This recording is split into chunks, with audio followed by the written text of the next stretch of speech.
Je crois que l'essentiel a été dit. maanaam li ñu waroon wax yëpp Ibrahima wax na dama xamul lu may waxati mais li may wax lu gàtt la damay commencer du nuyu ñu fi teew ñëpp à commencer par notre magistrat de la ville, notre maire, le docteur Babacar Diop, et son conseil municipal et toutes les autorités de la ville ici présentes qui l'ont accompagné. maa ngi leen di gërëm di leen sant di remercier notre imam, l'imam Tafsir Ndiour. Je crois que dans cette bataille, il est parti très tôt et le concept de souveraineté vestimentaire, je crois que moom moo ko moom. maa ngi ko delloo jukkal di ko gërëm di ko sant ci teewaayam fii. man nag li may wax waxu gàtt la damay fàttaliku loo xam ne sunu maam Serigne Abdou Aziz Sy Dabakh waxoon na ko fii ci biir usine bi. dafa ñëwoon ci biir usine bi may recevoir le président Abdou Diouf maak Abdou Diouf ñu wàcc ñëw fekk ko ci oto bi keroog génnul. ma ne ko maam wax dëgg teguma la woon coono bi nga ñëw fii mu ne ma seen jëmm indiwuma fi xam nga lu ma fi indi lii mooy njëriñu Thiès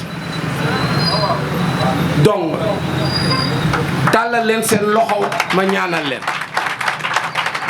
loolu la wax ci usine ba jëlaat otoom génn dem. C'était en 1994 boobu ba léegi wax googu mënuma ko fàtte. looloo tax li ma lié ak usine bi d'accord, c'est ma passion de l'industrie, mais dama am une responsabilité sociale dans cette ville. responsabilité boobu mooy yaakaar bi nekk ci askan bi ñu teg ko ci usine bi lu diis la sama bopp. donc lu ma mënti def dinaa ko def pour que usine bi soxali ko. du ma dellu si ci jafe-jafe yi waaye dinaa wax loo xam ne lu am solo la. Notre maire vient de marquer une rupture dans cette ville. Une grosse rupture. Depuis plus de 20 ans, aucun maire n'a mis les pieds à la NSTS.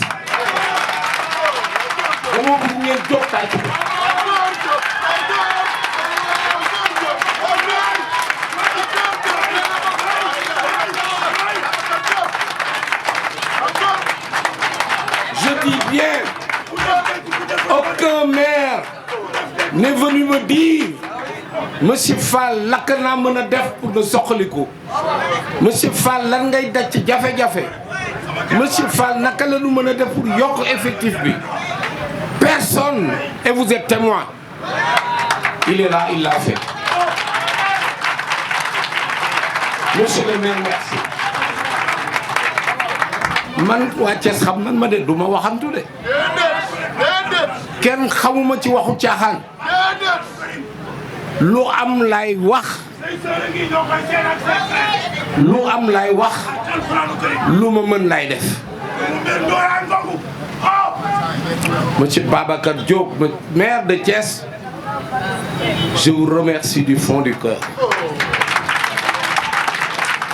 su leen weesoo ma dellu si ci kaddu yu maire monsieur l'imam Tafsir Ndiour. 1000 emplois du dara ci ñun. ñetti entité ñoo nekk foofu.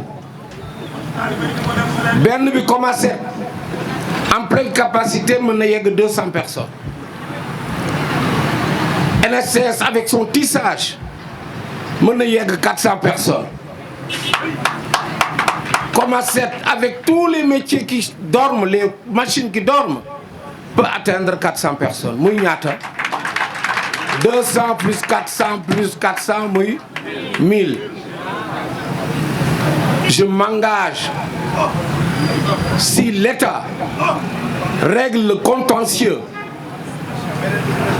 qui dure depuis 2005, je m'engage à créer les 1000 emplois dans les plus brefs délais. Man du 2027 du 2026 du léegi laa koy tàmbali parce que xam naa fu may jaar ku nekk nag ak li nga mën. Man de mënuma football waaye mën naa dawal industrie xam naa nu ñuy créer emploi et je peux en créer beaucoup ici à Thiès. demoon naa ba dégg 800 emplois ñu xeex ma ba ma tombé à 0 ma yëkkati waat ba maa ngi 200 1000 laa bëgg a dem de 1000.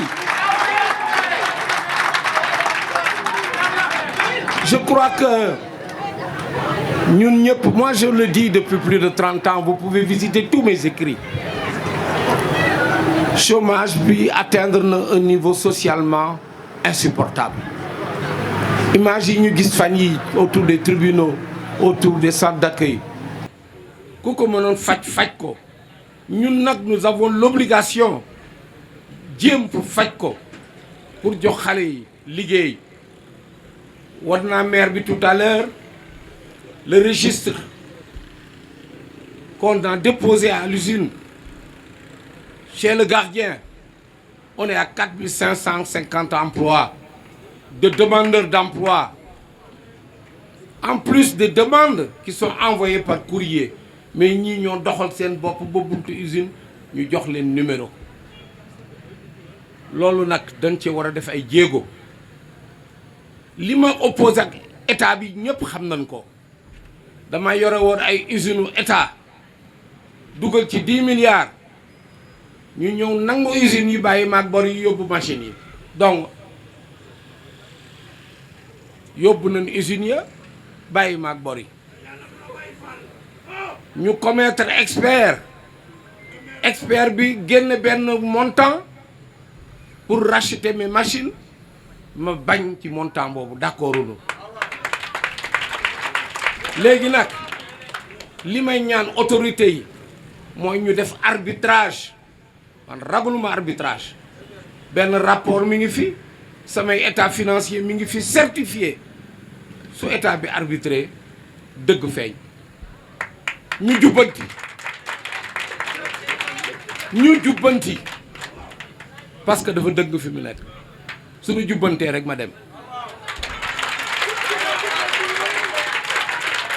ma ne suñu jubbantee ma dem te Sénégal yëpp xam na ne dañ maa tooñ ñëpp tout est là 2001 la ñuy annoncé ne dañuy jaay NSTS loo moomul noo koy jaayee 2001 may xeex ba 2005 ba ma demee ba sonn 880 emplois yëpp ñu ne ko furaas 0 may ma reprendre di xeex ba yegg siwaat fii ku ma jàppale ma jël ku ma jàppale wul ma continuer xuus foofu rek l'affaire bi doon donc may dëggal li mu imaam wax sànq 1000 emplois c'est à notre portée mais je suis rassuré, je suis confiant. Pour d'abord, la première chose, ce que je vous ai dit tout à l'heure, la rupture marquée par notre maire. Ça, c'est une chose. Mais la deuxième chose, qui est aussi importante, c'est la volonté politique exprimée au plus haut niveau de l'État. Dégg ngeen le président, dégg ngeen le premier ministre, leur engagement pour soutenir le secteur privé, pour soutenir l'investissement, pour soutenir les initiatives comme les nôtres. Je pense que loolu yëpp tax na j'ai confiance en l'avenir. Et comme ni ko monsieur le maire waxee Moi, je souhaite que les autorités, que ce soit le président de la République, Bassirou Diomaye Faye, le premier ministre Ousmane Sonko, ñu ñëw xoolal seen bopp. État kenn mënu ko nax kenn mënul nax état parce que état lu mu bugg a xam mën na koo xam man de nëbbatuwuma ku ñëw ma ubbil la nga gis lépp ma won la fi ma jaar won la les difficultés qu'on m'a posées won la le tort qu'on m'a causé parce que tout est documenté man du ma sànni këyit lépp a ngi fi donc amul dara lu ñu nëbb. Donc pour terminer maa ngi gërëm tout le monde maa ngi gërëm les tailleurs de Thiès le président wax bu rafet bi mu fi wax di dalal xelam ci projet bu ma fi mosoon a élaboré ak ñoom le PIAT la plateforme de l'industrie de l'artisanat fii ci biir usine bi mooy rapprochement bi muy wax rek entre les tailleurs et les industriels loolu laa bëggoon réaliser ci biir usine bi mais avec l'appui du maire je pense que dossier boobu dinaa ko génnewaat donc may gërëm ñi fi teew ñëpp di gërëm ñi nga xam ne ñi ngi jàpp ci mbir mi pour mu avancer et comme ni ñu ko waxee le consommer local c'est important parce que yére dañ koy ñaw t-shirt ay minutes la pantalon ay minutes la chemise ay minutes de travail la su dee nag dañoo continuer di jënd di utiliser yëre yi jóge bitim réew ñi ngi liggéeyloo ñu nekk bitim réew ñun nag suñu xeex mooy ñu liggéey ñu arrivé ba nga xam ne muy tissu bi muy ñaw bi lépp ñu koy defaree fii et c'est possible c'est très possible yàlla may nañu ce que j'appelle l'intelligence des doigts sunu artisans yi macha allah sunu confectionneurs yi macha allah costume bi ma sol ñoo ko ñaw donc amul dara lu ñu envier aux confectionneurs étrangers donc nu gëm sunu dëkk. gën ne on peut former des jeunes des milliers de jeunes on peut les former pour développer le textile man loolu laa gëw ma ñu leen di yónnee étranger ñuy wut liggéey dama bëgg ñu jël des milliers et des milliers de jeunes yóbbu leen en formation dans les métiers du textile comme amaguñu école formation yi fii ñu yóbbu leen fayal leen ñu jàngal leen liggéeyu textile suñ ko defee fii ak 5 ans di ngeen gis lu leen jaaxal parce que le marché du textile encore une fois je le répète la dépense textile au Sénégal est supérieure à la dépense en riz li ñuy lekk ci textile moo ëpp li ñuy lekk ci ceeb 1000 milliards CFA dinañ ko dépenser par an ci yére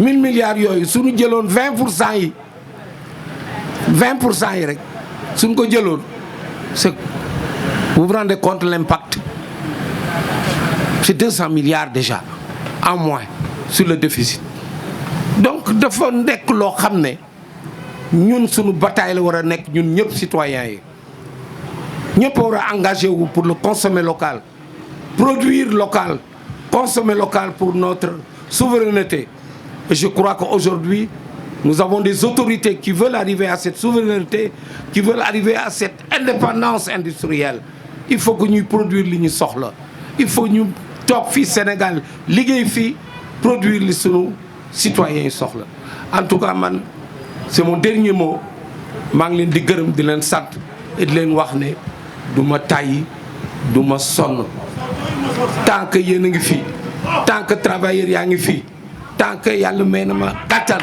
dinaa continuer di ko def je vous remercie. Les adjoints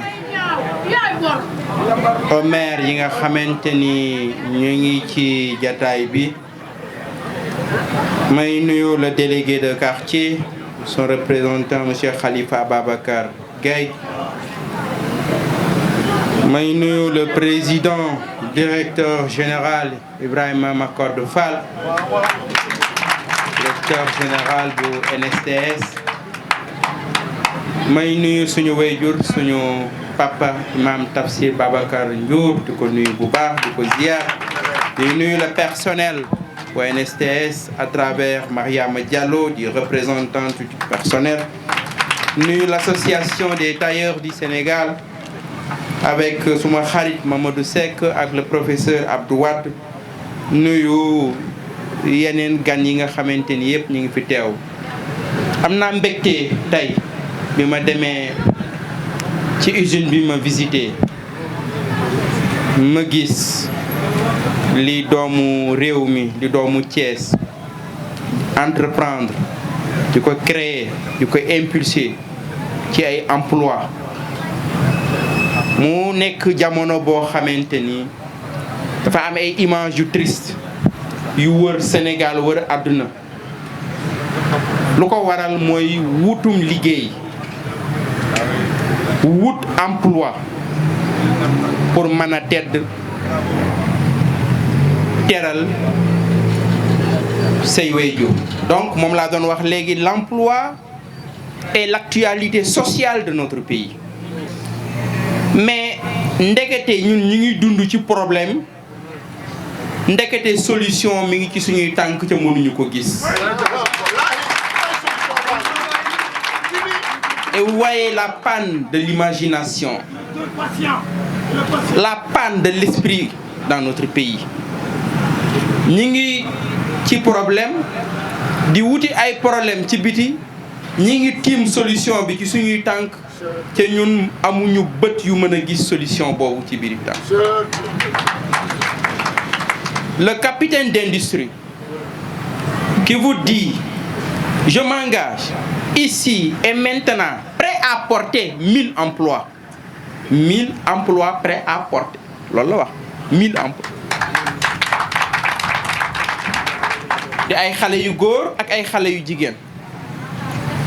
Mais yàlla moo créé dund la vie nit mënu ko créer, mais nit mooy dundal. Lan ngay dundale su créer emploi mais day dundal. Soo créer emploi mais di nga jox lekk. Boo créer emploi di nga jox naan. Boo créer emploi di nga faj.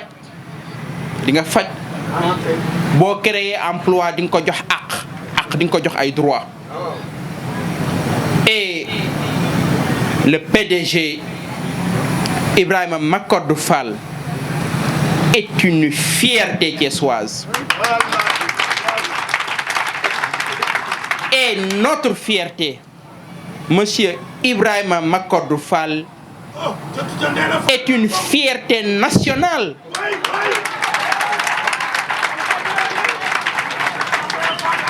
Une fierté nationale parce qu'il indique la vraie voie, qui est la voie de la transformation structurelle de notre économie, qui nécessairement et forcément va passer par l'industrialisation.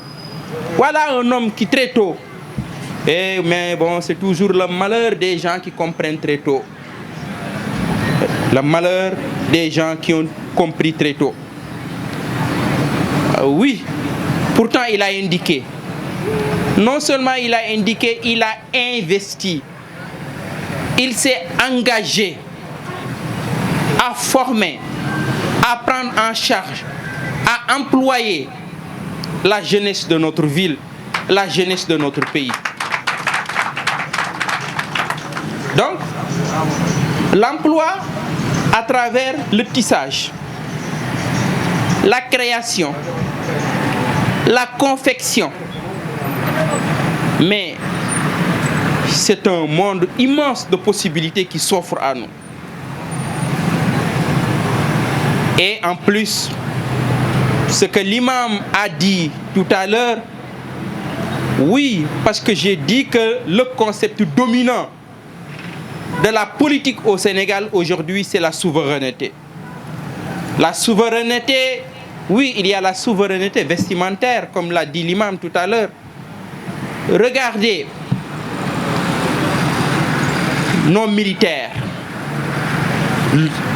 et les corps paramilitaires qui pouvaient être habillés. Regardez ce que nous avons comme personnel de santé qui porte des blouses que nous pouvons habiller. Regardez nos écoles, les collèges, les lycées, nos élèves qui portent aussi des blouses. C'est un marché immense. Je ne parle pas du marché du dimanche, du marché du samedi, avec les tiets, les ngente et avec toutes les autres cérémonies religieuses, sociales que nous avons dans ce pays. Et il a dit, ce marché, c'est plus de 1000 milliards. Et je pense que si nous écoutons cet homme,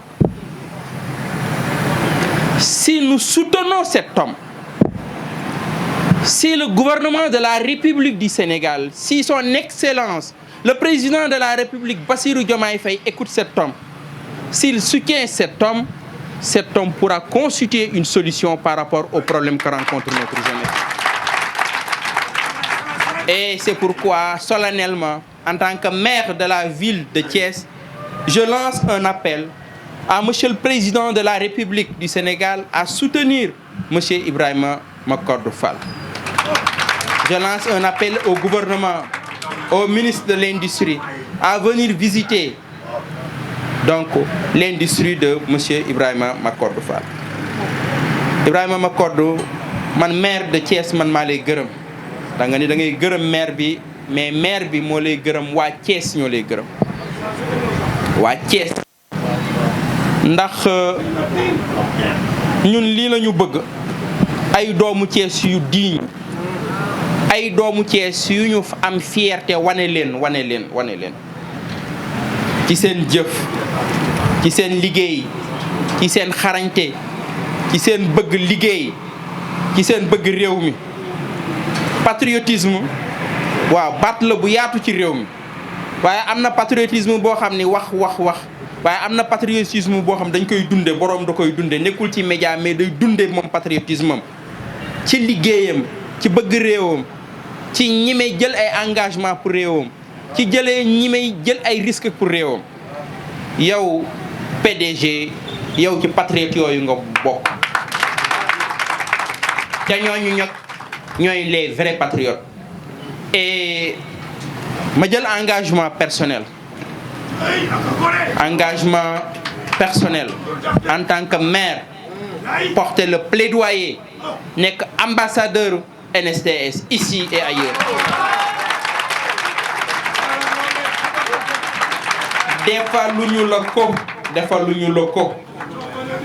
defaluñu ko sa personnel bi, Thiès lañ koy defal. mais directeur, soo recruté waatoon 200 emplois rek 200 yokk, mais kan mooy yokku Thiès? nga dolli waat yeneen 200 muy 400, kan mooy yokku Thiès?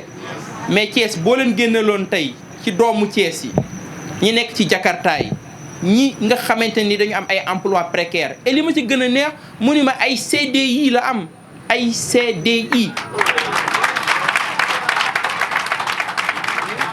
mais précarité boobu soo ci génne woon jeunesse bi ci boppam, jeunesse bi du ñu la sant, seeni waajur du ñu la sant, waa Thiès du ñu la sant. moo tax may ñaan le président de la République, contentieux boobu nga am, mu recevoir la, jàppale la ba le plus rapidement possible nga mën a redémarrer ak rythme bi nga ko bëggoon, ba que nga gën a mën a dem conquérir le marché national. mais yow ku la jàppale sax nga conquérir le marché ouest africain. donc nga xam ni ñun amuñu benn regret ci visite bi ñu visité tey usine bi, amuñu benn regret aussi ci place bii ñu la jox, amuñu ci benn regret, nga xam ko bu baax a baax, amuñu ci benn regret. et nga xam ni daal imam, yow ci ambassadeur yi nga bokkoon démb di wax potentiel bi nekk fii ci Thiès, waaye na nga xam ne ambassadeur yooyu dañuy yokk, muy la presse nañu nekk ay ambassadeur, muy les imams yi nekk ci dëgg bi nañu nekk ay ambassadeur, Thiès waa bu ne na nekk ambassadeur. ni ñuy xeexee chemin de fer tijjiwaat, nañu xeexee noonu NSTS tijjiwaat ba mu nekk la capitale industrielle, nekk la capitale industrielle du Sénégal. donc moo tax ci randonnée pédestre bi ñu jëm ci dimanche 8 moom mu sponsorisé ko ak ñu koy def ak travailleurs NSTS yëpp ak la jeunesse de Thiès ñëpp mag ndaw ñëpp nañu génn Thiès ñu génn pour soutenir NSTS soutenir le PDG Ibrahima Macodou Fall ba NSTS ci boppam donc daal di mën a dekkiwaat maa ngi remercier ñëpp wasalaam. mooy sénégalais yi dañoo war a tàmm di sol li ñu moom nag mooy li ñuy béy coton bi fii lañ koy béy waaye lu ëpp ci coton bi est exporté fii boo seet 6000 tonnes presque moo fiy des sur une production de près de 50 000 tonnes waaye 6000 tonnes yi mën nañoo solol ñun ñëpp mu am usine bu fi nekk fii kon nag industrialisation dañu wax ni moom mooy développer am réew emploi état mënu ko joxe emploi industriel yi ñoo koy joxe l'état n'est pas là pour donner des emplois fii ñu ngi yox 1000 emplois fu ñu leen jëmee Qatar fu ñu leen jëmee Espagne xam nga bu ñu demee Espagne dañuy sëgg booba ñu fay jóge boo sëggee doo siggi da ngay witt ay fraises doo sëggee doo siggi 8 heures de temps 12 heures de temps soo bëggee xaalis bu bari da ngay def 15 heures de temps heure supplémentaire soo génnee fanaan ci mbaar yi foofu yooyu yëpp kenn du leen ko jàngal gisal ngeen ko seen bopp dañoo bëgg lu yomb yéen ndax industrie dafa am 6 enjeux il les a remplis mu am 6 contraintes il les a remplis mu am 4 piliers il les a remplis mu am nag 4 métiers il les a remplis mais contrainte bi mu mën a remplir ci 6 yi mooy benn mooy la contrainte de l'État mooy ci état par force da ko war a jàppale ci lii mu nekk waaye bu ko jàppale boppam la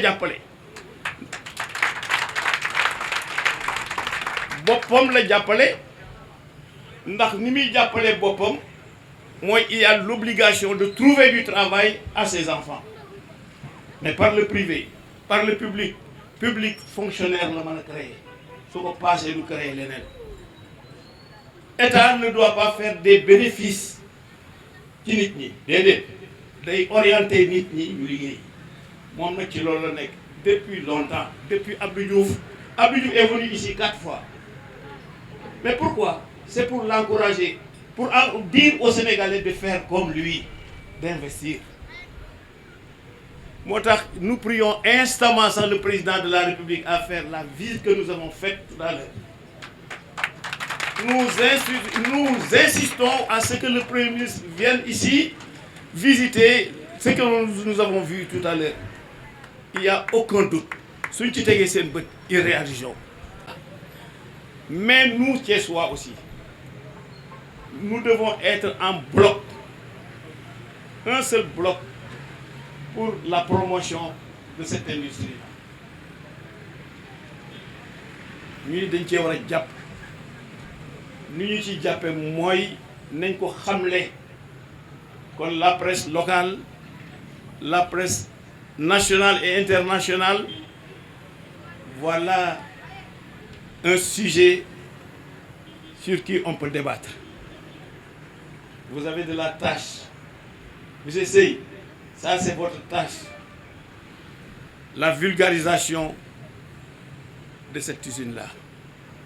kon sant nañu ñëpp waaye daan ñu ñaanal le DG Ibrahima Macodou Fall pour usine bi fiñ ko séntu mu yegg fu raw njortam te lu mën a nekk la ñu nekk jàllee. Que monsieur le directeur général de la NSTS, monsieur Ibrahima Macodou Fall, il a fait beaucoup de sacrifices dans le secteur du textile habillement. Parce que le secteur textile habillement est un secteur phare parmi les 126 corps de métier que l'artisanat compte. Le textile habillement est un modèle à montrer aux Sénégalais, aux autorités, que textile habillement, Thiès est la capitale de la mode sénégalaise. Ça, c'est des réalités. Nous également, Imam Ndiour, di ko jox wàccuwaayam bu baax mu nuyu ñu kilifa diine yi nga xam ne teew nañ fi yëpp di nuyu tous les autorités yi nga xam ne ñi ngi fi teew di nuyu le personnel di nuyu également délégation bi ma accompagne ndax bu ñuy wax consommer local on parle de l'artisanat car textile fait partie des métiers phares de l'artisanat. Je suis accompagné par le président national des tailleurs du Sénégal, qui est un partenaire avec la mairie de ville de Thiès, M. Abdou Khadr Wade. Il est là. Il est aussi chargé de la formation au niveau de la Chambre des métiers de Thiès. Que le président, c'est Amadou Makhtar Sey. M. Baye Sidi Diop, le président des tailleurs de Moussanté, membre fondateur du regroupement des tailleurs aussi, qui nous a accompagnés. M. Baïdi Mbaye, qui est le président des tailleurs du marché central de Thiès, qui est le président aussi, le président des commissions au niveau des tailleurs de la région de Thiès. Donc, M. le maire, nous avons initiative, nous lançons un appel à l'État du Sénégal que consommer local du ay wax bu ñu bëggee jàppale sunu ndaw yi ëllëg wala sunu ndaw yi réew il faut que ñu bàyyi slogan te indi réalité parce que ces jeunes là yi ngeen gis fii xëy ñu xëy dem NSS dafa am fu ñu jaar quand on parle de la formation ou la formalisation sur le textile habillement, on parle de l'école entreprise. École entreprise. Dañ lay former ci entreprise bi wala ci école bi la formation bi soo ci génnee nga dem ci entreprise bi di liggéey foofu le Sénégal toll.